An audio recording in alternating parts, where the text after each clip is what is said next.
Hey guys, welcome back to my channel. आपका ज्ञान research centre में एक बार फिर से स्वागत है। तो गाइस, आज बहुत इंपॉर्टेंट मैं वीडियो लेके आया हूँ, क्योंकि आज की वीडियो से एक क्वेश्चन आपके एग्जाम में ज़रूर आएगा। आज की वीडियो इसलिए खास है क्योंकि देखिए, मिडिवल हिस्ट्री से हमारे एग्जाम में क्वेश्चन पूछे जाते हैं और मैं गारंटी के साथ कह सकता हूँ कि आज की इस वीडियो से ही मिडिल हिस्ट्री में क्वेश्चन पूछा जाएगा। क्योंकि गाइस, ये जो क्वेश्चन है ना, सारे के सारे मैं सेलेक्टेड लेके आया हूँ और एक भी क्वेश्चन इधर उधर से मैंने नहीं उठाया। सारे क्वेश्चन आपके लिए मैंने बिल्कुल सेलेक्टेड और very very very important question लिए हैं। आप लोगों से बस एक ही रिक्वेस्ट है, अगर आप इस वीडियो को PDF चाहते हैं तो आप टेलीग्राम चैनल से जाइए और ज्वाइन हो जाइए। टेलीग्राम चैनल का जो आपको नाम है, ठीक है, वो यहाँ पर आप देखो, यहाँ पे देख सकते हैं ज्ञान रिसर्च सेंटर जो है, टेलीग्राम चैनल का नाम यहाँ पे हो जाता है GYAN ज्ञान RESEARCH ज्ञान रिसर्च सेंटर। ठीक है, तो ये टेलीग्राम चैनल का नाम हो जाता है, समझ गए आप लोग। और मोबाइल नंबर आप सभी को पता है 7889103045। आप इस नंबर पर जाएंगे और फटाफट से जा कर के व्हाट्सअप करेंगे तो मैं आपको ग्रुप में ऐड कर लूँगा, समझ गए। चलिए, तो बिना टाइम वेस्ट कर अपनी वीडियो को शुरू करते हैं। सबसे पहले तो हम आज डिस्कस क्या करने वाले हैं, सभी को पता है, चली गया होगा आप लोगों को कि हम जो यहाँ पर डिस्कस करेंगे वो डिस्कस करेंगे आज यहाँ पे हम मिडिवल हिस्ट्री। ठीक है, मिडिवल हिस्ट्री की जो है यहाँ पर हम हिस्ट्री के टॉप 10 जो हमारे यहाँ पर MCQ हैं वो यहाँ पे हम डिस्कस करने वाले हैं, समझ गए। चलिए, तो बिना देरी की वीडियो शुरू करते हैं। चलिए, सबसे पहला क्वेश्चन आपके सामने इस तरफ ये है कि भारत की पहली मुस्लिम महिला शासिका जो है वो कौन थी। तो इंडिया की फर्स्ट बतानी है जो मुस्लिम महिला शासिका थी। मुस्लिम छोड़ो, ये पहली महिला शासिका यही थी, ठीक है। मुस्लिम भी थी और जो गैर मुस्लिम भी यही शासिका थी जिन्होंने भारत पर, पहली महिला थी जिन्होंने भारत पर राज किया था। तो वो कौन थी? तो आप सभी को पता है जो रजिया सुल्तान थी गाइस, ठीक है, ये भारत की पहली महिला शासिका थी जिन्होंने भारत पर क्या किया था, राज किया था, ठीक है। तो अब देखिएगा, जो रजिया सुल्तान थी भारतीय उपमहाद्वीप के उत्तरी भाग की सबसे पहली मुस्लिम महिला शासिका थी। और यहाँ पे आप लोगों को ये बात भी याद रखनी है, किस सल्तनत में, किस सल्तनत की थी, तो दिल्ली सल्तनत में इन्होंने राज किया था। किस सल्तनत में? दिल्ली सल्तनत में राज किया था, ठीक है। और याद रखिएगा, ये किस वंश की थी? ये मामलुक वंश की थी, ठीक है। क्या थी? ये मामलुक वंश की थी, मामलुक वंश। तो मैं यहाँ देखिएगा, इस आप लोगों से एक रिक्वेस्ट है, जल्दी से जल्दी चैनल मोनेटाइज कराओ यार। लिखने के लिए मैंने राइटिंग पैड ऑर्डर कर दिया है, बस उससे आने की देर है, ठीक है। बहुत अच्छे से फिर उसको हम सोल्व क्या करेंगे, हर एक क्वेश्चन को। तो ये किस, कहाँ से थी? तो ये दिल्ली में इन्होंने राज किया था और ये मामलुक वंश की थी। और याद रखिएगा, 5वीं सुल्तान थी। कौन सी सुल्तान थी? 5वीं सुल्तान थी, ठीक है। और याद रखिएगा, इन्होंने जो शासन, देश पर शासन किया था 1236 से लेकर के 1240 तक इन्होंने देश पर शासन किया था, ठीक है। उसके बाद देखिए, थोड़ी एडिशनल जानकारी आपको दे देता हूँ। जो महामंगा है, आप लोगों ने एक नाटक देखा होगा जोधा अकबर, और उसमें बार बार आता है ना महामंगा, ये वही वाली महामंगा है, ठीक है। इसने और ज़्यादा कुछ नहीं किया। जो जलालुद्दीन अकबर थे, बस उनको गद्दी से हटाना चाहती थी और अपने बेटे को, जो नालायक था, उसे गद्दी पे बैठाना चाहती थी। तो महामंगा जो थी मुगल बादशाह अकबर की पालक माँ थी और मुख्य दूध पिलाने वाली दाई थी, ठीक है। जन्म उन्होंने दिया नहीं था, बस पाला पाला था। वह किशोर सम्राट की राजनीतिक सलाहकार और 1560 से लेकर के 1562 तक मुगल साम्राज्य की वास्तविक राज्य संरक्षक भी थी और इनकी मृत्यु 1562 को हो जाती है, ठीक है। ओके, यहाँ से कुछ ज़्यादा खास पूछा जाएगा नहीं। चलिए, अगला नूरजहाँ से पूछा जा सकता है गाइस। देखिए, नूरजहाँ का जो एकमात्र मुगल साम्राज्य थी जिनके नाम पर सिक्का चल रहा था, ठीक है, जिनके नाम पर सिक्का चला था, नूरजहाँ एकमात्र वो थी, ठीक है। चलिए, याद रखिए। अगला देखिए,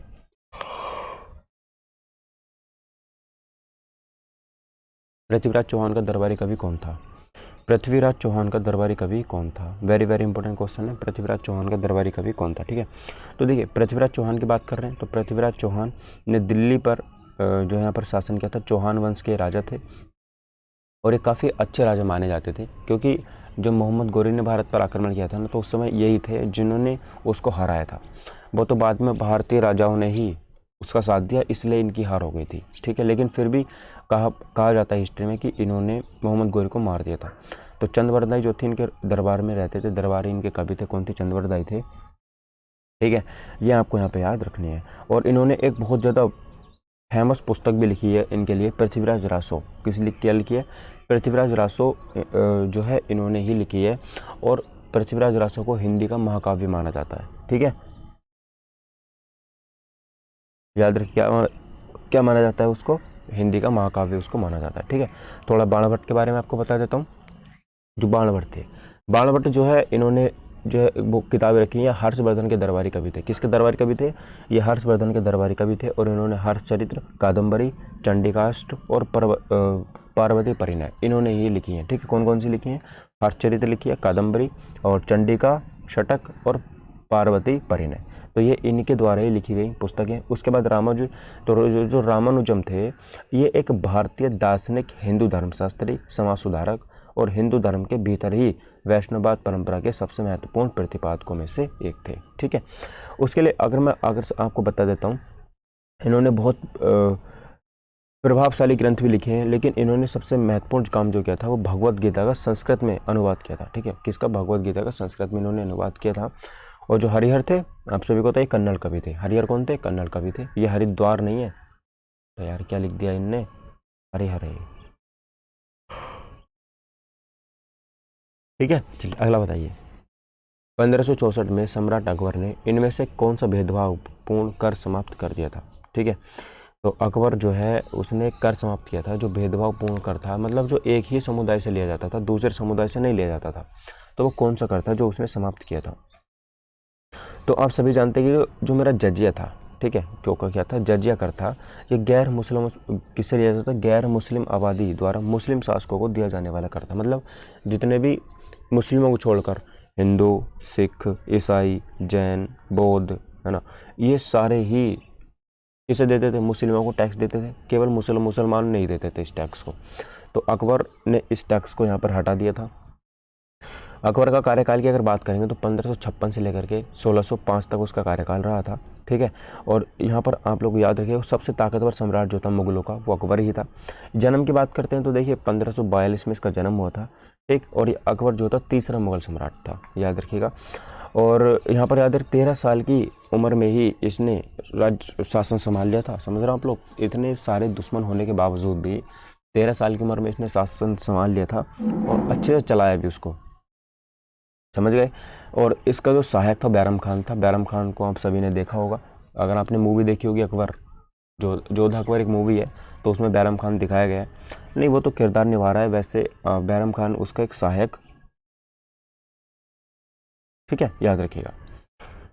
उसके बाद अगर बात करते हैं तो इनने सबसे महत्वपूर्ण एक प्रणाली शुरू कर दी जिसका नाम था मनसब प्रणाली। कौन सी? मनसबदारी प्रणाली की इन्होंने शुरुआत करी थी।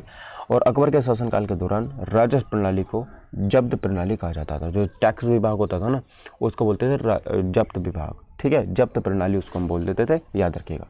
ठीक है सर, चलिए, तो यहाँ पे मैंने सारी चीज़ें आपको बता दी हैं। अगला बताएंगे, चौथा क्वेश्चन, किताब उल हिंद किसके द्वारा लिखी गई है? किताब उल हिंद किसके द्वारा लिखी गई है? तो याद रखिए किताब उल हिंद के लेखक है अल बरूनी। कौन है? अल बरूनी जो है वो किताब उल हिंद के लेखक हो जाते हैं। ठीक है, ये किताब उल हिंद अरबी ने किसने लिखी थी? अल बरूनी ने लिखी थी। ठीक है, और किस भाषा में लिखी है? तो देखिए अरबी में लिखी है। जैसे अपने यहाँ पर रामायण पाठ होता है हिंदुओं में, है ना, तो ऐसे ही जो अरबियों में जो पाठ होता है वो बोलते हैं अरबी पाठ। किताब उल हिंद को अरबी पाठ बोलते हैं। ठीक है, देखो जिसमें भारतीय विज्ञान भी शामिल है, हिंदू धार्मिक मान्यताओं भी शामिल है, रीति रिवाज भी शामिल है और सामाजिक संगठन भी टिप्पणी करी गई है। मतलब इस किताब में सब कुछ दिया गया है। अल बरूनी कौन थे? तो देखिए भारत और इसकी ब्राह्मणवादी परंपरा का अध्ययन करने वाला पहला मुस्लिम था। ठीक है, याद रखिएगा। उसे भारत विद्या यानी कि जो इंडोलॉजी है ना, उसका जनक और पहला मान वैज्ञानिक कहा जाता है। समझ गए? चलिए, उसे इस्लामिक विश्व का सबसे पुराना और महानतम बहुज्ञों में से एक कहा जाता है। अल बरूनी ने अपने पुस्तक किताब उल हिंद में पवित्र स्थानों पर टंकियों और जलाशयों के निर्माण में भारतीयों की दक्षता बहुत उच्च स्तर की सराहना की है। तो ये अल बरूनी था। उसके बाद थोड़ा अगर ऑप्शन में हमें इब्ने बतूता दिया हुआ है तो हम इब्ने बतूता के बारे में आपको बता देता हूँ। इब्ने बतूता जो था कि मुस्लिम था ये भी, और ये मोरक्को से आया था। कहाँ से आया था? ये मोरक्को से आया था। ठीक है, याद रखिएगा। इसकी पुस्तक का नाम था रिहिया, जो अरबी में लिखी गई थी। 14वीं शताब्दी में इसने वो पुस्तक जो है वो लिखी थी। ठीक, चलिए, उसके बाद देखिए यहाँ पर जो इब्न खालदून है, इब्न खालदून, ये वाला जो ऑप्शन नंबर सी है ना, इब्न खालदून, इसने क्या किया था? चल, जो इब्न खालदून था एक अरब समाजशास्त्री, दर्शन शास्त्री और ये इतिहासकार था। ठीक है, उसके बाद जो मोहम्मद अल इदरीसी है, ठीक, अच्छा, अब अबू अब्दुल्ला मोहम्मद अल इदरीसी अल कुतुबी अल हसानी अल सब्दी। अरे नाम इसका छोड़ो, बात खत्म करो, आगे बढ़ो। किस सिख गुरु ने अमृतसर शहर की नींव रखी? जल्दी बताएंगे, किस सिख गुरु ने अमृतसर शहर की नींव रखी थी? तो गाइस आप सभी को पता है गोल्डन टेम्पल जिसे हम जानते हैं, तो वो अमृतसर में स्थित है गोल्डन टेम्पल, बहुत ज़्यादा फेमस है गाइस वो। और चारों तरफ उसके पानी वानी भरा हुआ है, और वो गोल्डन टेम्पल उसको बोलते हैं हम, ठीक है। देखिए जो अमृतसर शहर है इसकी जो नींव रखी थी वो रामदास जी ने रखी थी, गुरु रामदास जी ने अमृतसर शहर की नींव रखी थी, ठीक है। कब रखी थी? तो 1574 यानी कि 1574 में उसकी नींव इन्होंने रखी थी। और ये सिखों के चौथे गुरु थे। कौन थे? सिखों के ये चौथे गुरु थे, याद रखिएगा। पंजाब का दूसरा सबसे बड़ा शहर है अमृतसर। अगर पंजाब में सबसे बड़ा शहर कोई है तो दूसरा शहर जो है वो कौन सा हो जाता है? अमृतसर शहर हो जाता है, ठीक है। चलिएगा, अच्छा देखो ऐसा माना जाता है कि जो गुरु रामदास जी थे ना, उन्होंने विभिन्न क्षेत्रों के 52 व्यापारियों को इस स्थान पर बसने के लिए आमंत्रित किया था। इन परिवारों ने शहरों की पहली 32 दुकानों शुरू की, जिन्हें 32 हटा कहा जाता है, ठीक है। गुरुजी खुद इस शहर में शिफ्ट हो गए और यहाँ रहने आ गए। इस तरह इस जगह को रामदासपुर कहा जाने लगा। अमृतसर शहर में प्रसिद्ध स्वर्ण मंदिर है, जो गुरुद्वारा के सबसे महत्वपूर्ण और सबसे अधिक दौरा किए जाने वाले स्थानों में से एक है। उसके बाद थोड़ा गुरु नानक देव जी के बारे में बता देता हूँ, जो ऑप्शन में हमें दे रखा है। गुरु नानक देव जी जो था, इनका जन्म 1469 को दिल्ली सल्तनत के लाहौर प्रांत में हुआ था, ठीक है, याद रखिएगा। और इन्होंने तलवड्डी गांव में हुआ था। ये नाम गांव का नाम आपको याद रखना है, तलवड्डी गांव, ठीक है। और ये सिख धर्म के संस्थापक और 10 सिख गुरुओं में सबसे पहले थे। यही पूछा जाएगा कि सिख धर्म के संस्थापक कौन थे, तो गुरु नानक देव जी थे। और ये 10 सिख गुरु हुए उनमें से सबसे पहले थे। अर्जुन देव जी की बात कर लेते हैं। तो अर्जुन देव जी थे, ये देखिए ये सिख धर्म के 5वें गुरु थे और पहले शहीद हुए थे, इसके पहले शहीद थे, ठीक है। गुरु गोविंद सिंह की बात करते हैं तो 10 सिख गुरुओं में से अंतिम जो थे गुरु गोविंद सिंह जी थे, और इनको पटना बिहार में इनका जन्म हुआ था, ठीक। तो ये सारी मैंने चीज़ आपको बता दी। छठा क्वेश्चन देखिए, विजयनगर साम्राज्य की राजधानी कौन सा शहर था? विजयनगर साम्राज्य की राजधानी कौन सा शहर था? जल्दी बताएंगे। तो देखिए हम्पी जो था, विजयनगर साम्राज्य की जो राजधानी थी वो कौन सी थी? हम्पी थी, ठीक। तो हम्पी विजयनगर साम्राज्य की राजधानी थी, और इसने 14वीं शताब्दी में विजयनगर साम्राज्य की राजधानी के रूप में कार्य किया था। हम्पी उत्तरी कर्नाटक में स्थित शहर है। कहाँ पर है ये? उत्तरी कर्नाटक में स्थित शहर है। और ये किस नदी के तट पर है? तुंगभद्रा एक नदी है, उसके नदी के तट पर स्थित है हम्पी, ठीक है। ये आपको यहाँ पे याद रखना है। अच्छा ये यूनेस्को में भी शामिल हो चुकी है, आप सभी को याद रखना है, यूनेस्को भी इस धरोहर में शामिल हो चुकी है 1986 में, ठीक है सर। चलिए उसके बाद देखिए मैसूर जो है ये 1399 से 1956 तक मैसूर साम्राज्य की राजधानी थी। और प्रसिद्ध बृहदेश्वर मंदिर जो है तमिलनाडु के तंजावुर में स्थित है। ये तंजौर जो है ना, ये तमिलनाडु में, और तमिलनाडु में क्या है? बृहदेश्वर का मंदिर है, बहुत फेमस मंदिर है, ठीक है। और कर्नाटक के जो बेलूर होयसल साम्राज्य की प्रारंभिक राजधानी थी। कर्नाटक में बेलूर होयसल जो है, बेलूर जो थी होयसल साम्राज्य की पहली राजधानी थी, ठीक है। चलिए अगला बताइए, पानीपत का पहला युद्ध किस वर्ष लड़ा गया था? पानीपत का पहला युद्ध किस वर्ष लड़ा गया था? तो आप लोग याद रखिए, देखिए पानीपत के पहले युद्ध की हम बात कर रहे हैं, तो पानीपत का पहला युद्ध नहीं भाई, हाँ सही है, पानीपत का पहला युद्ध 1526 में लड़ा गया था। ऑप्शन नंबर सी इसका सही आंसर हो जाएगा। पानीपत का पहला युद्ध 1526 ईस्वी में लड़ा गया था, ठीक। और ये कहाँ था? हरियाणा का एक छोटा सा गाँव था, वहाँ पर ये लड़ा गया था, ठीक है। चलिए अब देखिए किस किस के बीच में लड़ा गया था। तो इब्राहिम लोदी, और एक तरफ था हमारा इब्राहिम लोदी के शासन के दौरान, और एक तरफ था बाबर, ठीक है। लोदी साम्राज्य की हमलावर सेनाओं के बीच लड़ा गया था। इब्राहिम लोदी और बाबर के बीच में लड़ा गया था। तो हमें यहाँ पे आवाज़ याद रखनी है, ठीक है। उसके बाद देखिए जो मेरा ये आपको हम, ठीक है, इतनी बात इस क्वेश्चन में मैं ज़्यादा कुछ नहीं। पानीपत का तीसरा युद्ध कब होता? तो पानीपत का तीसरा युद्ध कब हुआ था? पानीपत का पहला युद्ध 1526 में, तीसरा हो जाता 1761 में। ये आपको यहाँ पे याद रखनी है, ठीक है। 1761 में मराठा साम्राज्य और अफगानिस्तान के बीच में, जो अफगान थे अहमद शाह अब्दाली, उनके बीच में हुआ था, ठीक। चलिए अगला देखते हैं, अगला। और 1556 में पानीपत का दूसरा युद्ध होता। तो इस क्वेश्चन में इतनी जानकारी बहुत है, सफिशिएंट है। अगला बताइए, 8वां क्वेश्चन, टीपू सुल्तान का किस साम्राज्य का शासक था? तो बच्चा जानता है किस साम्राज्य का था? मैसूर साम्राज्य का शासक था टीपू सुल्तान, ठीक है सर। तो टीपू सुल्तान मैसूर के शासक थे और टीपू सुल्तान को मैसूर का शेर के रूप में जाना जाता है। मैसूर के शेर के रूप में जाना जाता था टीपू सुल्तान को। और उनके झंडे पर बाघ की छवि थी, मतलब जो बाघ होता है ना अपना, जो राष्ट्र के पशु है, उनके झंडे पर इस बाघ की छवि थी। और शक्तिशाली मैसूर शासक हैदर अली के पुत्र थे। ठीक है, हैदर अली के पुत्र थे कौन? टीपू सुल्तान, याद रखिएगा। और टीपू सुल्तान ने 1782 से 1799 तक मैसूर पर शासन किया था। ठीक है, चलिए। और इन्होंने एक चीज़ बहुत ज़्यादा वो करी थी, क्या करी थी इन्होंने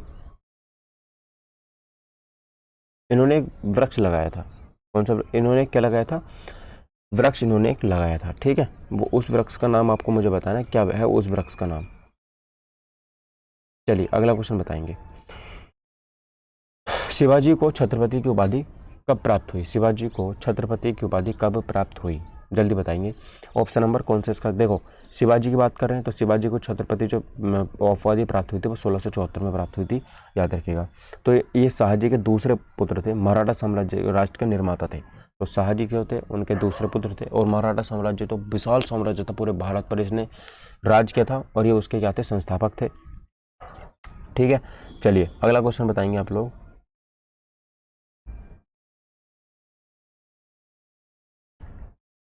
खिजर खान निम्नलिखित में से किस वंश का था? खिजर खान निम्नलिखित में से किस वंश का था? तो खिजर खान की बात कर रहे हैं, सैयद वंश का शासक था। ठीक है, और सैयद वंश का जो नींव थी वो इसने रखी थी, खिजर खान ने, याद रखिएगा। तो सैयद वंश दिल्ली सल्तनत का चौथा राजवंश था जिसके 4 शासक थे। कौन था? सैयद वंश दिल्ली सल्तनत का चौथा राजवंश था और इसमें 4 शासक थे, और जिसमें खिजर खान जो है वो सैयद वंश के संस्थापक थे। ठीक है, और याद रखिएगा संस्थापक इनको कहा जाता है। और तैमूर के आक्रमण और तुगलक वंश के पतन के बाद उत्तरी भारत में दिल्ली सल्तनत का शासक वंश था। ठीक है सर, तो आज देखिए आज की वीडियो में इतना ही रहने देते हैं। 10 क्वेश्चन थे जो मैं आपके सामने लेके आ चुका हूँ। तो thank you for watching my video. और गाइज आपसे एक बार फिर कह रहा हूँ कि अगर आपने अभी तक टेलीग्राम चैनल ज्वाइन नहीं किया है तो जल्दी जाएंगे और टेलीग्राम चैनल ज्वाइन करेंगे। टेलीग्राम चैनल का नाम है ज्ञान रिसर्च सेंटर, GYANRESECER, ज्ञान रिसर्च सेंटर। ठीक है, और व्हाट्सअप नंबर आप सभी को पता है 7889103045। आप उस पर भी जाकर के मुझे मैसेज कर सकते हैं कि सर हमें ग्रुप में ऐड कर लो, तो मैं आपको ग्रुप में ऐड कर लूँगा। ठीक है, वैसे तो मैंने टेलीग्राम चैनल का जो लिंक है वो डिस्क्रिप्शन बॉक्स में दे रखा है, व्हाट्सअप ग्रुप का लिंक भी डिस्क्रिप्शन बॉक्स में दे रखा है, आप वहाँ पे जाकर के ज्वाइन हो सकते हैं। ठीक है, तो thank you for watching my video. Take care guys, मिलते हैं अगली वीडियो में। चलिए, थैंक यू।